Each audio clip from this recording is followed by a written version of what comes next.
I would like to thank Illinois Supreme Court Justice Mary Jane Tice for administering the oath of office today. 24 years ago, she swore me in when I was a new senator, and she was a circuit court judge. This is the fourth time she's sworn me in as Senate President. I'd like to thank Father Brendan Curran for the invocation and Rabbi Moshe Francis for the benediction. Ladies and gentlemen, I've been re-elected President of the Illinois Senate, but I want to introduce the Speaker of my House, my wife, Pam Cullerton.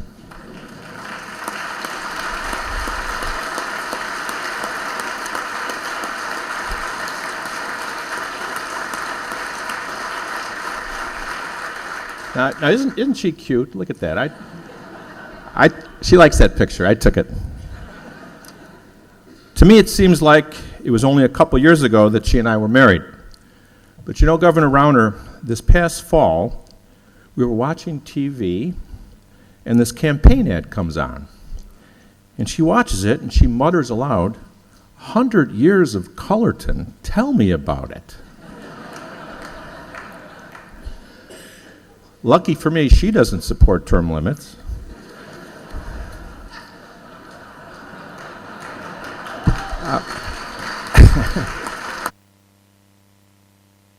I'd like to welcome a few members of my family who are here today. Our daughter Maggie and her fiance Brian Hooper, our son Garrett, and my sisters Peggy and Trish's daughter Megan.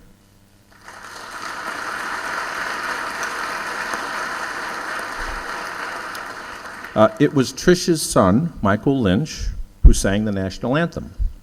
And you may have seen him on The Voice. And today he had to leave for the United Center because he's singing the national anthem at tonight's Bulls game. So we were the warm-up for him. I also have a special guest today. I'm a partner at the law firm of Thompson Coburn. The firm's chairman recently said to me, "Why aren't you ever here?" And I said, "Well, I've been busy. I'm the president of the Illinois Senate." And he said, "Really? Prove it." Okay, so ladies and gentlemen, please give a warm Illinois Senate welcome to the chairman of Thompson Coburn, Thomas J. Minogue, and his wife, Rebecca.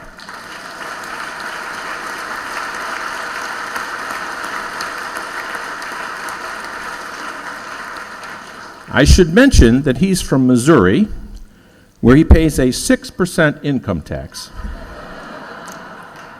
So he's enjoying his visit to our low-tax state. And by the way, Tom, you don't know this, but on January 1st, our tax rate dropped 25%, which is the largest tax cut in the history of the state of Illinois, and I'm proud to say I sponsored that bill.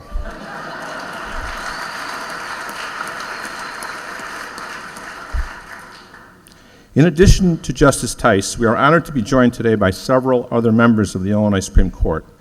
Please welcome Chief Justice Rita Garman.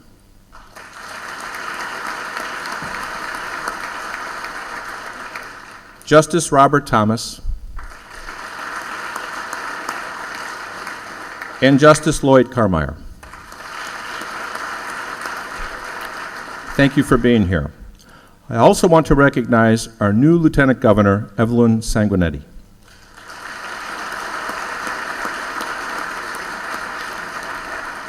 Welcome to the Senate. I'd like to welcome back to the Senate our new State Treasurer, Mike Frericks.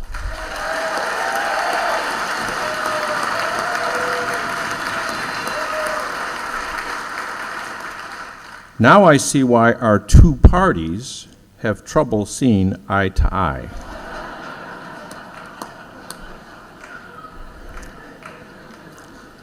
Mr. Treasurer, I've been up here thinking you're in the wrong seat. We never passed a Senate resolution congratulating you on your victory and years of service. It's not because we ran out of time, we didn't have the votes. But I promise you I'm going to work hard to get that passed this next session. I'm also honored to have my predecessor in this post here with us, with his wife, former President Emil Jones, Jr., and his wife, Dr. Lori Jones.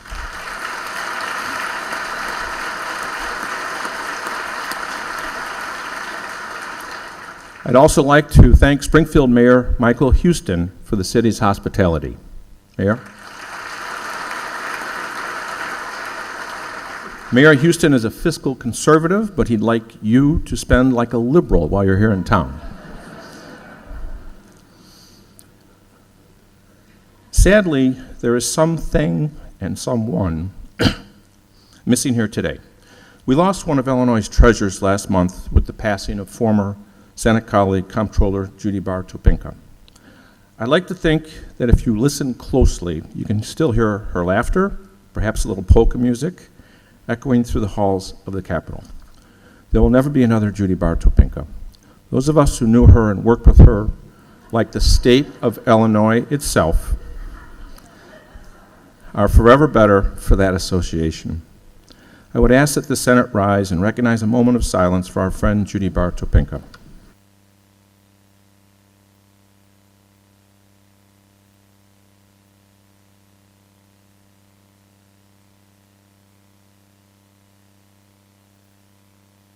Thank you.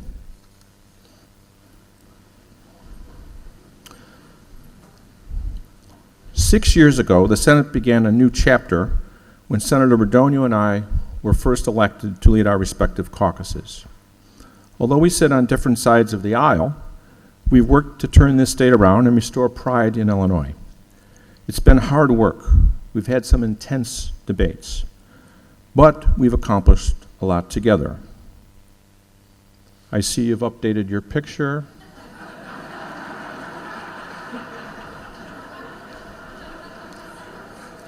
That was from 1980. I was in the House. Maybe it's time for me to update mine too. Leader Radonio, given our roles, it might not be obvious, but I admire your personal strength and your leadership in the face of adversity. This past year, you have been an inspiration for all of us. I want to thank you for your help and look forward to continuing to work with you. To every member here today, I'd like to offer an invitation or perhaps a challenge, depending upon your viewpoint. Good ideas come from every one of our 59 members. I would hope you know by now that my door is open, and more often than not, we work together. Each and every one of us is an honest, hard-working, ethical public official committed to improving the lives of the people of this great state. This 99th collection of Illinois senators has an average length of service in this chamber of 7.8 years. We are a healthy mix of new ideas and institutional knowledge. And since everyone has been here before except for two people, at this point I'm pretty much just talking to Senator Andersons and Bennett. Gentlemen, welcome to the Senate.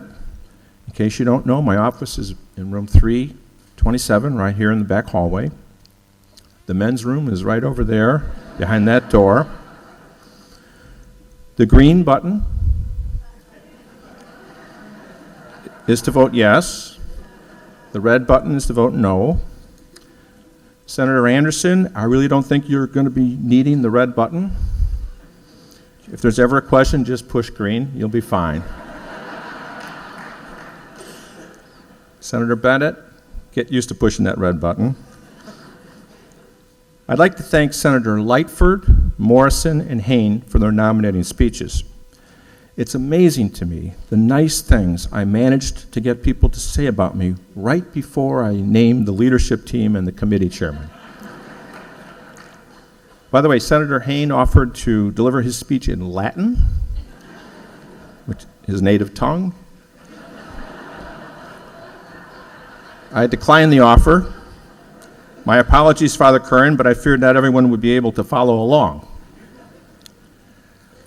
So I would like to welcome Governor Bruce Rauner to the Illinois Senate. Governor, thank you for presiding over today's ceremony, and congratulations on your victory in swearing in a few days ago. Honestly, we were a little concerned about you being here. You see, the Senate has a strict dress code, and gentlemen must wear a jacket. We were afraid you'd wear the Carhartt.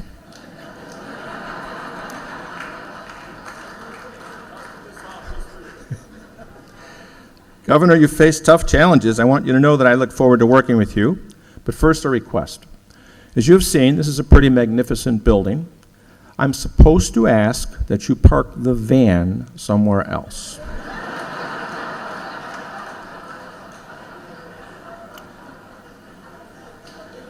Governor, I understand you want to shake things up. Well, you've come to the right place, because this is the Illinois Senate, and we're not exactly strangers to seismic activity. We've been shaking things up for a number of years. But after hearing your inaugural address, I thought it would be good, and I feel the need to spend some time talking about the important things that we've done and the progress that we've made. 6 years ago today, a different governor presided over this ceremony, and that same day we began his impeachment trial and later removed him from office and banned him from ever running again. It was bipartisan, unanimous action. This Senate has produced a proud list of bipartisan accomplishments since that day.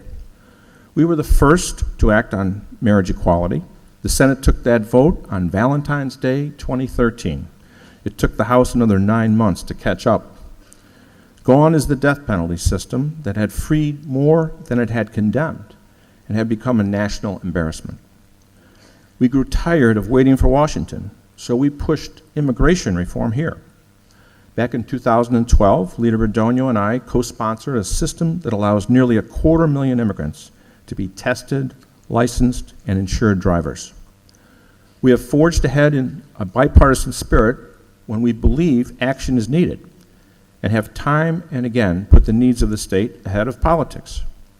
We approved a $31 billion construction program that is building roads and schools in every part of our state, investing in our economic future and providing thousands of jobs. We worked together to pass overdue McCormick Place reforms that once again established Chicago as a convention destination that brings millions of dollars into the state's economy. Our education reforms, addressing tenure and performance standards, became a national model. Our overhaul of the workers' compensation system produced the sharpest recommended reduction in employer insurance premiums in the nation, down 24% since 2012. We put together a bipartisan Medicaid reform package that saved taxpayers billions. Some claim that they can wring billions more in savings out of the system. Have at it. I look forward to that proposal being brought to the Senate for a vote rather than being touted in press releases. We passed not one but two pension reform proposals to make up for nearly a century of inaction that left our state in a precarious financial situation. All of those accomplishments were done with bipartisan votes. There was one, however, that was not. That was the temporary increase in our tax rates to pay those pension debts that had been ignored by too many for too long, and to provide funding so the comptroller could start paying overdue bills to social service agencies and other providers. And that brings us to today and the start of a new session. If education is indeed our top priority, it's time to back it up. Last year, the Senate started the debate over the growing divide among resources and opportunities in our public schools. It's time to bridge that gap.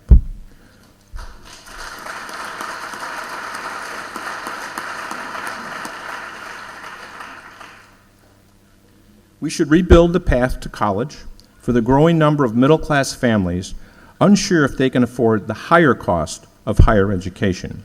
And we need to ensure parents that their children will be safe on campus. Count me among those who believe that in some areas our bureaucracy has grown too cumbersome. Today, if you want to start a company in Illinois, you have to file paperwork with an array of state agencies, ranging from the Secretary of State to the Department of Revenue, to the Department of Labor, to the Department of Employment Security, and possibly the Illinois Environmental Protection Agency. It's a convoluted system that doesn't make sense. So, Governor Rauner, I want to work with you to provide one-stop shopping. Governor,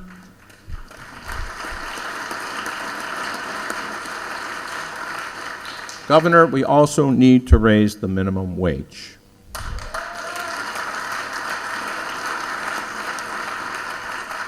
The same voters who sent us here want a higher minimum wage in Illinois. It's time to deliver. Now, immigration is still stalled in Washington.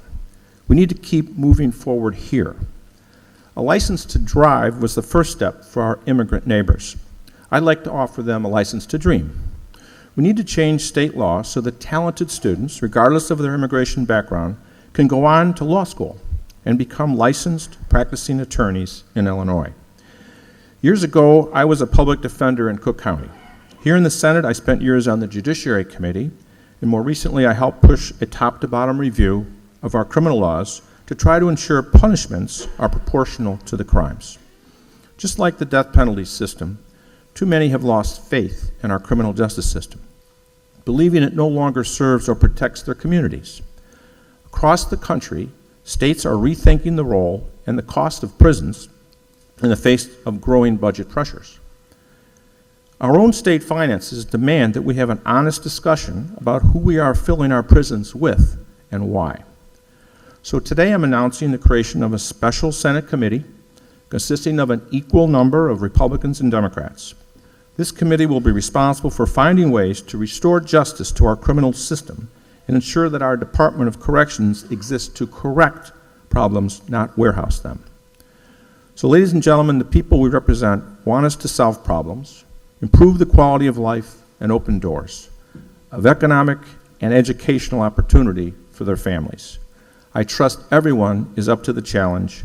Enjoy your day, and let's get to work. The Illinois Senate is now in session.